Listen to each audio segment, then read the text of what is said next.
और अब चलिए कुछ और खबरों का हम रुख करते हैं। अब से करीब 16 घंटे बाद हिंदुस्तान के इतिहास में ऐसा नजारा देखने को मिलेगा जो आज तक देशवासियों ने नहीं देखा होगा। नोएडा के ट्विन टावर के ब्लास्ट होने में अब 24 घंटे से भी कम का वक्त बचा है। ट्विन टावर भले ही 9 सेकंड में धमाके से जमींदोज हो जाएगा, लेकिन उस 9 सेकंड से पहले के 60 सेकंड में ही छिपा है धमाके का असली खेल। देखिए आप रिपोर्ट।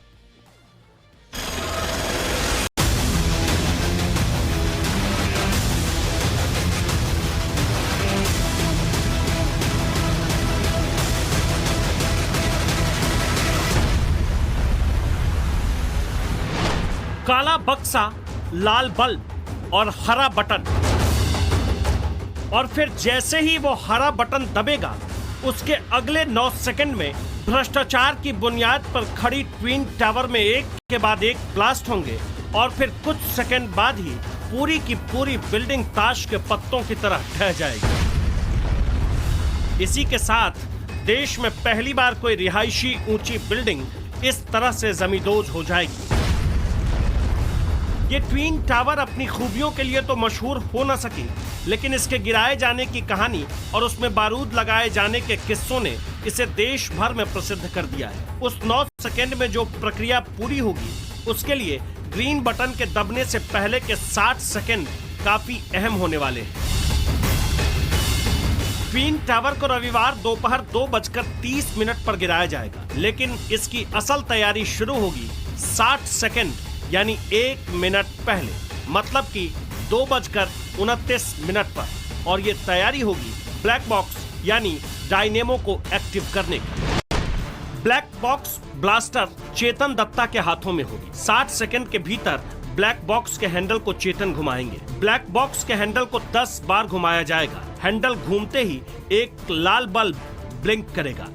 रेड बल्ब ब्लिंक होते ही एक खास संकेत मिलेगा और इसके ठीक बाद चेतन बॉक्स की ग्रीन स्विच को दबा देंगे। और जैसे ही चेतन दत्ता के हाथों ग्रीन स्विच दबेगी, इससे जुड़े तारों के जरिए 4 डेटोनेटर तक करंट पहुंचेगा और फिर शुरू होगा ब्लास्ट। सिंपल सा प्रोसेस रहता है। हमारे पास एक डायनेमो होता है, एक छोटा सा बॉक्स, उससे हम पहले करंट जनरेट करते हैं और करंट जनरेट करने के बाद वो बटन प्रेस किया जाता है।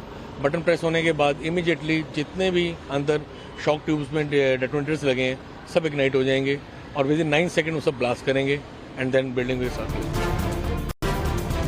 करीब 3700 किलो बारूद की मदद से ट्विन टावर जैसे ही नीचे गिरेगी तो चंद सेकंड तक कंपन और तेज आवाज भी सुनाई पड़ेगी। ब्लास्ट के दौरान जो आवाज सुनाई पड़ेगी वो दरअसल जनता की आवाज होगी। हो सकता है ट्विन टावर से आपका कोई रिश्ता ना हो सकता है आप देश के किसी भी शहर में रह रहे हो, लेकिन जब भ्रष्टाचार के खिलाफ आम लोगों की आवाज मजबूत होती है तो ऐसी ही तस्वीरें और ऐसी ही आवाज सुनाई पड़ती है।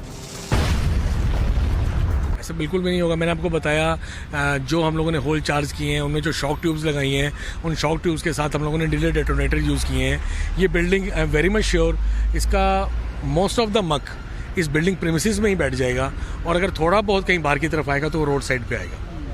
इससे आम जनता को कोई परेशानी नहीं होगी, कोई नुकसान नहीं होगा। तो सर क्या ये एक ही बार में पूरा ब्लास्ट होगा या धीरे धीरे ये एक बार बटन प्रेस करने के बाद ब्लास्ट हम जब नॉर्मल देखेंगे तो हमें ऐसा महसूस होगा कि ब्लास्ट एक बार में हो रहा है, लेकिन मैंने आपको बताया जो डिले जिसमें कनेक्ट की गई हैं 200 ms से लेके मिली सेकंड से लेके 7000 मिली सेकंड तक की हैं, तो ब्लास्ट उन्हीं मिली सेकंड्स के डिलेस पर होगा। बिल्डिंग को गिराने के लिए जो ग्रीन स्विच दबाए जाएंगे उसकी जिम्मेदारी एडिफिस कंपनी के इंडियन ब्लास्टर चेतन दत्ता को दी गई है। अब आपके मन में यह सवाल भी आ सकता है कि आखिर चेतन दत्ता ही क्यों? तो इसके पीछे की वजह है कानून। कानून के मुताबिक ग्रीन स्विच कोई भारतीय ही दबा सकता है, इसीलिए चेतन दत्ता को ग्रीन स्विच दबाने की जिम्मेदारी मिली है। चेतन के पास विस्फोट करने का 20 साल से ज्यादा का अनुभव है। अनुभव के आधार पर चेतन दत्ता को नियुक्त किया गया है। बाकी देशों में ब्रिंकमैन खुद बटन दबा देते हैं। चेतन दत्ता खुद बताते हैं कि ब्लैक बॉक्स को डायनेमो भी कहते हैं, जिसमें 2 तार होते हैं और इसे सक्रिय करने के लिए हैंडल घुमाना जरूरी है।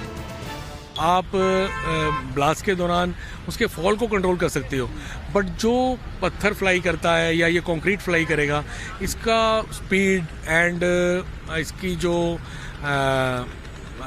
साइड्स हैं इसको आप नहीं कंट्रोल कर सकते। लेकिन एडिफिस इंजीनियरिंग ने, आपने देखा ये जो वाइट और ब्लैक कलर के ब्लैंकेट टाइप कपड़ा लगा हुआ है, it is not merely blankets, ये जहाँ जहाँ हम लोगों ने होल चार्ज किए हैं वहाँ सब तरफ, अंदर बाहर सब तरफ लगे हुए हैं। और इनके सिर्फ सिंपल कंबल नहीं है या ब्लैंकेट नहीं है, इनके नीचे 4 layers of iron mesh fix की गई है। और बड़ी बिल्डिंग को गिराने के लिए 9400 चार्जिंग होल के हर एक होल में सीरियल विस्फोट के लिए डिटेल डेटोनेटर लगाया गया है और सब में करीब 250 ग्राम से लेकर 1 किलोग्राम तक विस्फोटक रखा गया है।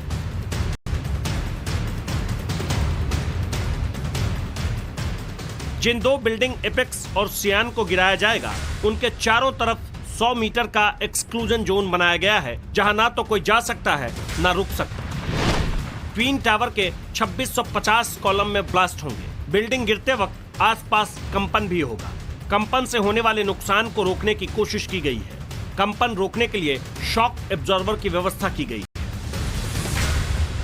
धमाके से पहले ऐसी भी व्यवस्था है कि दोनों टावर के अंदर ब्लास्ट के दौरान क्या हुआ, कैसे ये ब्लास्ट हुए, कितना कंपन हुआ, आवाज कितनी तेज थी, धुएं का लेवल क्या था, मलबा कितनी तेजी से गिरी, ये सब कुछ ब्लैक बॉक्स में रिकॉर्ड किया जाएगा और फिर इसे data central building research institute तैयार करेगा।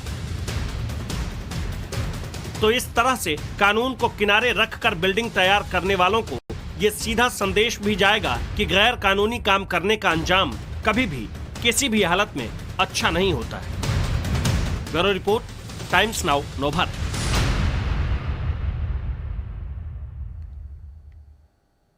सोलह घंटे से भी कम का वक्त रह गया है जब नोएडा के इस ट्विन टावर में लगे विस्फोटक फटेंगे और भ्रष्टाचार की नींव पर खड़ी इन दोनों टावर्स का नामो निशान मिट जाएगा। वहीं देखिए, हिंदुस्तान में ये पहला मौका है जब इतनी बड़ी और ऊंची इमारत को कंट्रोल्ड डेमोलिशन के जरिए गिराया जा रहा है और इसे लेकर हमारे आपके मन में कई सवाल और शंकाएं हैं। टावर गिरने के बाद क्या होगा? क्या आसपास धरती हिल जाएगी? धूल का जो गुब्बार उठेगा उससे क्या दिल्ली एनसीआर में रहने वाले लोगों के फेफड़े खराब हो जाएंगे? ये बड़ा सवाल है, अनगिनत सवाल है जिसके जवाब लगातार तलाशे जाने। खासकर वो हजारों लोग जिनका आशियाना ही इन ट्विन टावर के पास में है, वो लोग थोड़ा सा ज्यादा परेशान नजर आ रहे हैं। आज तमाम सवाल का जवाब आपको इस स्पेशल रिपोर्ट में मिलेगा। देखिए रिपोर्ट।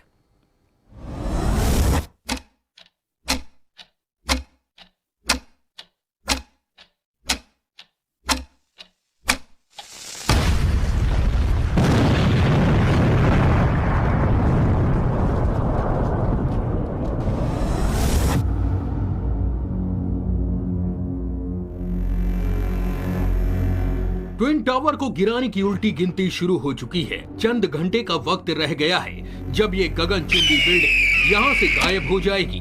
तैयारी पूरी है और अब उस धमाके का इंतजार है जिसके बाद भ्रष्टाचार की नींव पर खड़े दोनों ट्विन टावर का नामो निशान मिट जाएगा।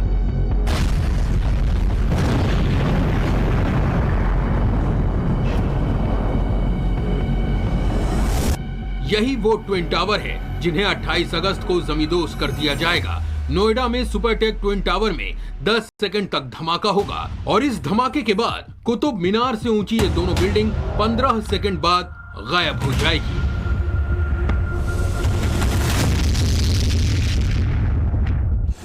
अब तक हिंदुस्तान में इतने ऊंचे टावर को कंट्रोल्ड डेमोलेशन के जरिए नहीं गिराया गया है। ऐसे में ट्विन टावर को जमींदोज करने का काम इसे बनाने से भी ज्यादा मुश्किल होने वाला है।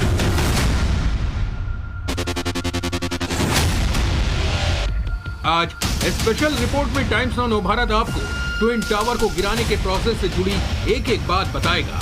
आपके दिमाग में इसे लेकर जो भी डाउट है, जो भी सवाल है, उन सारी शंकाओं और सवालों का जवाब आपको एक्सपर्ट के जरिए पहुंचाने की कोशिश करेगा। सवाल नंबर 1, क्या 10 किलोमीटर तक खिड़कियों के शीशे टूट जाएंगे? ऐसा गलत है। एयर ओवर प्रेशर ऐसे नहीं आएंगे एज पर द प्रेडिक्शन। अब देखेंगे सब कुछ जो भी नियरेस्ट बिल्डिंग है उसमें कार्टेन्स प्रोवाइड कर दिया गया है, तो ऐसा नहीं होने का कोई उम्मीद है। सवाल नंबर 2, धमाका होगा तो आवाज कितनी दूर तक जाएगी। टाइम का 9 सेकंड में थोड़ा थोड़ा करके आवाज़ आएगी। बहुत ज़्यादा आवाज़ तो आएगी जब एक्सप्लोसिव्स है, लेकिन वो बहुत ज़्यादा नहीं है। उसके लिए हम लोग एयर ओवर प्रेशर बोलते हैं, जो या आप बोल सकते हैं जो विंड में जो वाइब्रेशन आएगा जो आवाज़ के लिए, उसको भी हम चेक कर लिए हैं, वो सेफ लिमिट के अंदर है। सवाल नंबर 3, क्या गारंटी है कि पत्थर दूसरे घरों तक नहीं जाएंगे? लेकिन एडिफिस इंजीनियरिंग ने आपने देखा ये जो व्हाइट और ब्लैक कलर के ब्लैंकेट टाइप कपड़ा लगा हुआ है, ये दिस नॉट मेरली ब्लैंकेट्स, ये जहाँ जहाँ हम लोगों ने होल चार्ज किए हैं वहाँ सब तरफ अंदर बाहर सब तरफ लगे हुए हैं। और इनके सिर्फ सिंपल कंबल नहीं है या ब्लैंकेट नहीं है, इनके नीचे 4 layers of iron mesh fix की गई है और बड़ी स्ट्रांगली फिक्स की गई है। उसको फिक्स करने के बाद उसके ऊपर 3 और 4 लेयर्स ऑफ जियो फाइबर लगाया गया है, जो सबको देखते हुए आई कैन अश्योर एवरीबॉडी कि ड्यूरिंग द ब्लास्ट पत्थर बहुत बड़ी बात है, एक कंकर भी फ्लाई करके एडजॉइनिंग बिल्डिंग तक नहीं जाएगा। सवाल नंबर 4, क्या पास की बिल्डिंग्स की नींव कमजोर हो जाएगी? हर तरह का एक्स्ट्रा प्रिकॉशन लेके हम चल रहे हैं, इसलिए कोई खास बेस्ट होने का कोई वो नहीं है, मतलब डरने का कोई चिंता नहीं। सवाल नंबर 5, अगर पास की बिल्डिंग को नुकसान हुआ तो भरपाई कैसे होगी? कोई ज़्यादा नुकसान होने का ज़रूरत नहीं। इक्का दुक्का ग्लास विंडो या ये जो फेसिंग टुवर्ड्स दैट साइड हो सकते हैं, लेकिन हम उम्मीद कर रहे हैं कि कोई ग्लास भी ना टूटे। इस तरह का प्रिकॉशंस हम लिए हैं। सवाल नंबर 6, ट्विन टावर में ब्लास्ट के बाद कितनी टन धूल उड़ेगी? 2 हीप बनेगा, 2 हीप बनेगा बेसिकली। तो एज पर प्रेडिक्शन जितना भी इसका वॉल्यूम है, concrete volume, it should come in that 2 heaps. So expectation है बहुत ज़्यादा इफेक्टेड नहीं होगा, but again it's a implosion, is a control demolition, it's not A I should say is a demolition, it's a basically implosion. सवाल number 7, twin tower का मलबा कितने दिनों में हटेगा? Well, Edifice has handled all of that. It will be cleaned up over a period of 3 months. 3 months. It will be recycled and reused and under very controlled. सवाल number 8, tower गिरने के बाद प्रदूषण का स्तर कितने दिन में नॉर्मल हो पाएगा? इसका साइंटिफिक असेसमेंट करना संभव नहीं है, ना यूपीपीसीबी कर पा रहा है, ना डिमोलिशन एजेंसी कर पा रही है। लेकिन जो भी डस्ट जनरेट होगा वो बहुत एक मिनिमम टाइम के लिए तभी जनरेट होगा। दूसरा, इमीडिएटली उसके बाद वो बिकॉज स्प्रेड आउट हो जाएगा। वाटर टैंकर्स, स्मोक गन्स यहाँ पे अथॉरिटी की तरफ से लगाए जा रहे हैं। मैकेनिकल स्वीपिंग मशीन्स रहेंगी। पूरा सैनिटेशन स्टाफ जो एडिक्वेट होगा इस एरिया की क्लीनिंग के लिए, वो नोएडा अथॉरिटी द्वारा लगाया जा रहा है। सवाल नंबर 9, ट्विन टावर में जिनका फ्लैट, उन्हें क्या मिलेगा? उनको तो पैसे मिल चुके हैं, उनको अपने विद इंटरेस्ट पैसे मिले हैं और 100% पैसे मिले, वो कोर्ट ने इंश्योर किया है। सवाल नंबर 10, ट्विन टावर की जमीन दोबारा किसे मिलेगी? सुपर टैक्स से जब लिया गया था तब इनको बताया गया था कि यहाँ जहाँ ये ट्विन टावर्स हैं, there will be a playground and some small residence areas there. पर इन्होंने जब फाइनली किया तो पूरा ब्लॉक करके देयर इज नो प्लेग्राउंड, और इन्होंने अपना वायदा जो है पूरा नहीं किया, और अब उस पर वो जो उन्होंने प्रॉमिस किया था प्लेग्राउंड ही बनेगा। यही प्लान है हमारा। सवाल नंबर 11, कितना विस्फोटक, कितने इंजीनियर ब्लास्ट कराएंगे? Approximately 3,700 kg of explosives are already charged in the holes. 9,642 holes has been drilled. The length of the drill is near to 17 kilometers. सवाल नंबर 12, कंट्रोल रूम कहाँ बना? आसमान से निगरानी होगी? देखिए, वो आप बिल्डिंग देख सकते हैं ब्लू ग्लास वाले, उस बिल्डिंग में एक्चुअली व्यूइंग गैलरी होगा, और 100 मीटर डिस्टेंस में there will be control, the button will be pressed and the ignition will start. तो इग्निशन में बेसिकली जो भी ब्लास्टिंग चार्जेस पुट किया गया है, this is called isochronic lines. Isochronic lines means there is 2 tower, 1 tower will be started at 0 second, another tower it will start at second means 3rd second में start होगा, 2 second बाद start होगा। तो एक तरफ पुल किया गया है, एक वाटरफॉल जैसे ये बिल्डिंग इस तरफ झुकेगा रोड साइड का तरफ, और उस तरफ धस्त होगा। सवाल नंबर 13, ब्लास्ट के बाद एनसीआर में भूकंप, कितनी सच्चाई? We have adopted the techniques which jet demolitions are adopted for that blast. उससे जो वाइब्रेशन आएगा that will be merely only 1 point on the Richter scale. तो I can assure everybody in the adjoining buildings the vibration उनको किसी भी किस्म का कोई भी हार्म करने वाली नहीं है। सवाल नंबर 14 है, दुनिया में जब ऐसा ब्लास्ट हुआ तो क्या हुआ? जब भी इस तरह के टावर ध्वस्त होते हैं, पूर्व में भी ऐसा देखा गया कि वहाँ पे वायु प्रदूषण और ध्वनि प्रदूषण की संभावना बढ़ जाती है और वायु प्रदूषण तो बिल्कुल होता ही होता है। और तुरंत जो बात करें उस एरिया में तो होता ही होता है, उसके आसपास 15 से 20 किलोमीटर के एरिया को ये चपेट में ले सकता है। ये धुंध है या जो धुंध का गुब्बारा है वो धीरे धीरे पूरे एरिया में फैल सकता है। तो इसलिए जितने लोग उसके आसपास रह रहे हैं उन सब में स्वास्थ्य समस्याएं प्रकट हो सकती हैं, उत्पन्न हो सकती हैं। सवाल नंबर 15 है, ट्विन टावर को गिराने की वजह क्या है?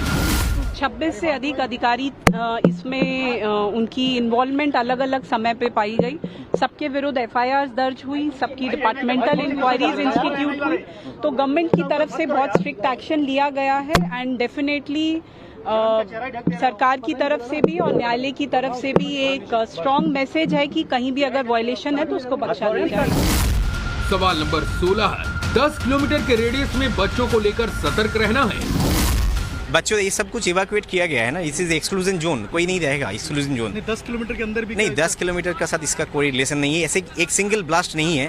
3700 kilogram is the total charge but it's not a single blast, that's you should remember. It will be series of blast, maybe हर एक ब्लास्ट में 7 किलोज 10 किलोज करके एक्सप्लोसिव ब्लास्ट होंगे, तो इसमें that is no such risk. सवाल number 17, blast के लिए ट्रैफिक एडवाइजरी में क्या है?